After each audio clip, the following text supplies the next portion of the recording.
time for my big guest this afternoon. I'm very happy to say that hopefully on the line is our very own Matt Cardle, Halstead boy who won the X Factor, has got a new single out, and no doubt he'll be coming to a venue near you soon. Hello, Matt. Emma, can you hear me? I can hear you. How are you doing, Matt? It worked. Amazing. We're using this very newfangled technology called Zoom, and it's working quite well. How are you, Matt? How's your lockdown been? Do you know what? It's been. Well, I don't want to say good. It's because so many people have had such a hard time. It's not been easy for anyone. I've been lucky enough to have the studio at home, which is where this whole new EP has come from, and the new single and stuff. So we've been, my partner and I have been in the studio basically for the entire time. So it's felt okay from this side. What about yours? Oh, yeah, all right, yeah. It's nice to chat on the radio to people, so it's not been bad for me at all. What about, so your partner is into music as well. Are you creative together? Do you drive each other mad? No, we've been all right. We've been all right, It's one of those things that I spend a lot of my time in the studio at home anyway, and she, when she started working fully from home, she'd come and join me in the studio, and then one thing led to another, and she had an opinion on something, and I was like, well, that's pretty solid. Let's keep going with that. And then a song came out of it, and this whole album, this whole EP, should I say, has been spawned from lockdown and all this time that we've had at home, on our own or just us two together. So we're both, super proud of it. And have you found it a sort of creatively stimulating time? Because I think for some people it's just overwhelming, but for others it has kind of given people a bit of space to be creative. Yeah, I think so. Well, the thing is, Emma, for me, when I'm not forced to be at home and we're out and we're playing shows, we're on tour, we're doing this and that, one and the other, you're always away from the studio, and you always tend to be, the inspiration comes when you're not at home next to your mic or your guitar or whatnot. But because of the fact that we've been locked down in the flat, it's been whenever something has come around, we can kind of jump on it. So in that way, it's been quite fruitful. Yeah, that's good. I mean, obviously, lots of us remember watching you win the X Factor with Danny. I mean, it takes me back to a great time of Saturday night telly, absolutely. But the X Factor is in the news a lot at the moment. Lots of former contestants speaking about the fact that it might not have been an ideal experience. How do you look back on that time now? Well, I mean, I look back on the show itself very fondly, and that time. I mean, I won. How could I not? I mean, it was, it was crazy for everyone involved. I've had a lot of opinions, kind of, not forced upon me, but I've had a lot of people put words in my mouth about how I feel about the show, over the time, and especially quite soon after the show, saying that I was biting the hand that fed me and all that kind of stuff. Look, the show is a big machine, and this whole reality TV aftercare things have to happen before people become aware of things.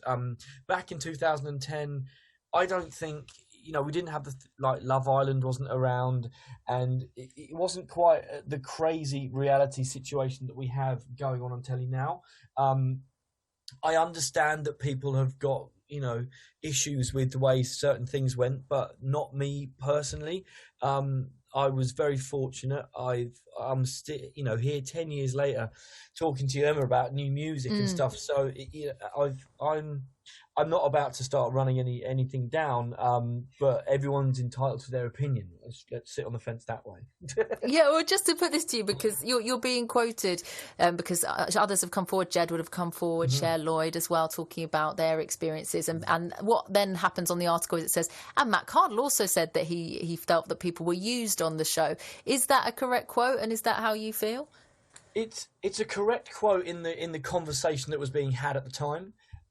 Unfortunately, it's been brought into someone else's argument. Do you know what I mean? I was talking to someone about I guess the level of care that there was for some contestants. At the end of the day, you are playing around with people's hopes and dreams, Emma, and it's like you can bring someone up, a contestant that gets to a certain point in the show, say third, fourth, fifth, even win, and then you can turn your back on them with support, and that has an effect on their mental health. I'm sorry, it just does. And I know a lot of people struggled on my series and series after that.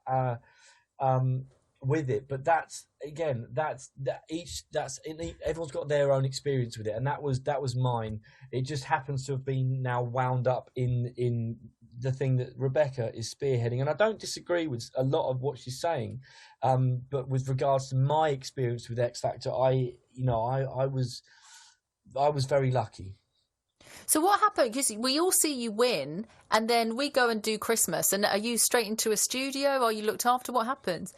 Well, kind of, yeah. I mean, you're working every hour of the day for the next, until the X Factor tour, really. You don't get much time. But the thing is, again, I hate talking about this in any kind of way that it wasn't what I wanted. Do you know what I mean? Like, oh no, I had to go out. That's what I wanted to do. Yeah. My entire life, I would have ripped someone's arm off to be able to go and sing at Twickenham to 80,000 people. It wasn't a chore at all. And, and that winners week, going into Radio 1, Radio 2, it was all a dream come true. So none of it was ever a chore. It was the, it was just the relentlessness of the show itself, and like you say, the care that they take over some of the contestants has been in question, I guess. And how does your musical career compare now? I'm guessing you have a little bit more control, a little bit more influence 10 years on. Yeah, absolutely. I mean, I'm 5 albums. Well, this next album will be my 5th studio album since the show. I've just gained that little bit more control each time, Emma. One thing that, and I don't talk about it publicly too much because it is my own beef, but I did a lot before X Factor. I spent years and years and years working in bands and kind of building up my own sense of credibility and, in my local area, Essex and all that kind of stuff. We were doing okay.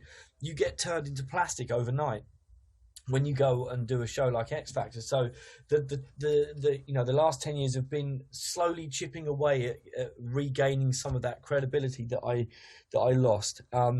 But it's been fun, don't get me wrong, and it's ever changing. I'm developing as a writer and as an artist, and with the new EP, I've produced that all myself at home because we can't get out to other studios and we can't all hang out the way we did.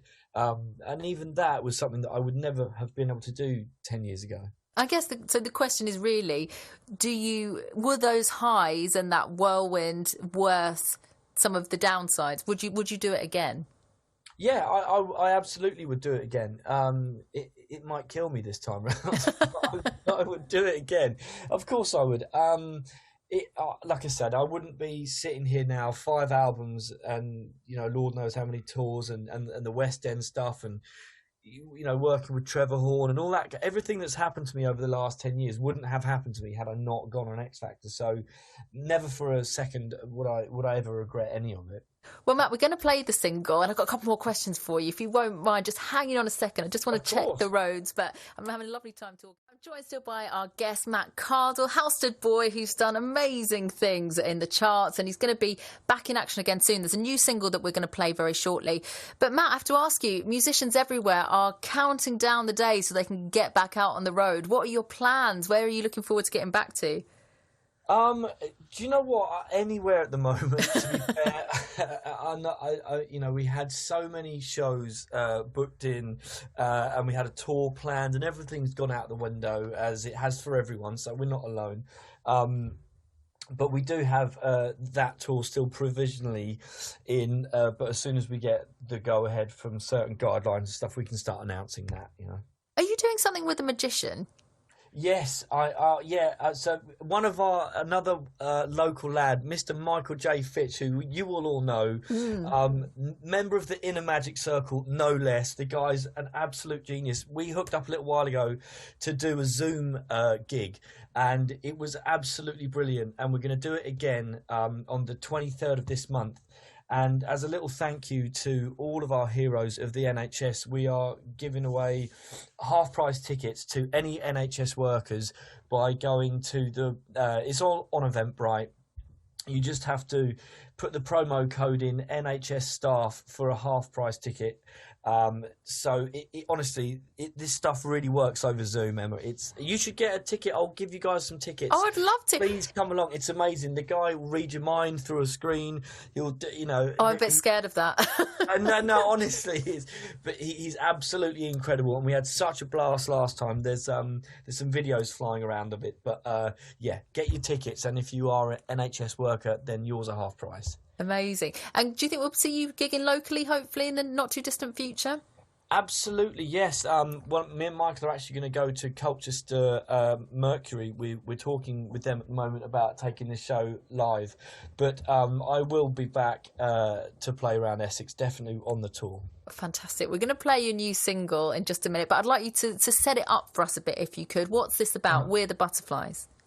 We're the Butterflies is about a time I spent in rehab in about 2014 with prescription drug and alcohol addiction, and it takes a long time to process something like that. That something that big happens to you. It takes a long time to want to write about. If I'd written about it back then, Emma, it would sound dark and horrible, and nobody would want to listen to it. So this whole EP has really been a way of kind of compartmentalizing all that stuff that happened and putting it down in musical form. And this song specifically is about a girl that I met in rehab, and just some of our shared experiences. And to be honest with you, I mean, I heard more honesty in the 4 weeks that I was in there than I've ever heard in my entire life. People at that point in their life they're at a very kind of weirdly special point, and there's this kind of, there's beauty and power in someone who is that broken altogether, if you see what I mean. A little bit like we've gone through now, when everyone's in such dire straits, when you're there together, there's something really powerful about it. And this song kind of it's trying to encapsulate that feeling and that hope that we all had as well, which is why it doesn't sound like what you'd think it sounds like. Oh, I can't wait to play. I mean, it's very brave of you to write about that and to put something out there that's so exposing. Well, I think the all we did in there was talk, right? Nothing gets fixed without talking. It's the one surefire way of helping someone is to talk to them and see how they're feeling. And the fact that I talk about that experience openly is deliberate, because there's no shame in it at all. If you know anyone that's going through that, talk to them. And if one person heard the song or this interview or even knows someone or are in a position themselves where they're struggling with addiction or mental health or anything like that, then it was worth talking about, I think. And it's obviously been very successful for you, that stint in rehab, because you sound well and like everything's going as you'd like it to be. Yeah, absolutely. It saved my life without question. And I was lucky enough to get in there and get help before it was too late. But I think it's nice to be able to put what happened into my music. And I knew it was going to take a little while before I would do that, but now is that time, and this is the EP that has that content, and I'm kind of happy in a dark way about it. And if it can help anyone, then it's all worthwhile. Everything's worthwhile. Well, Matt, I'm so pleased to hear that you're in a good headspace. Life is going well. We're looking forward to seeing you gigging. Thank you so much for taking the time to talk to us. Would you like to introduce a single? Yes, thank you so much, guys. This is my new single. This is We're the Butterflies.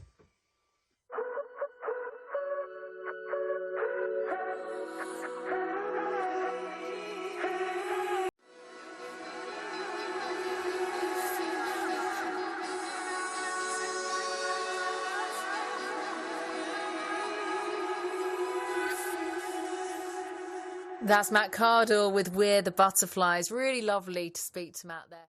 It was lovely to speak to Matt, really lovely to catch up and hear him doing so well, and that was his new single. I'm sure lots of us will be looking forward to getting out there and seeing him gig again as soon as possible.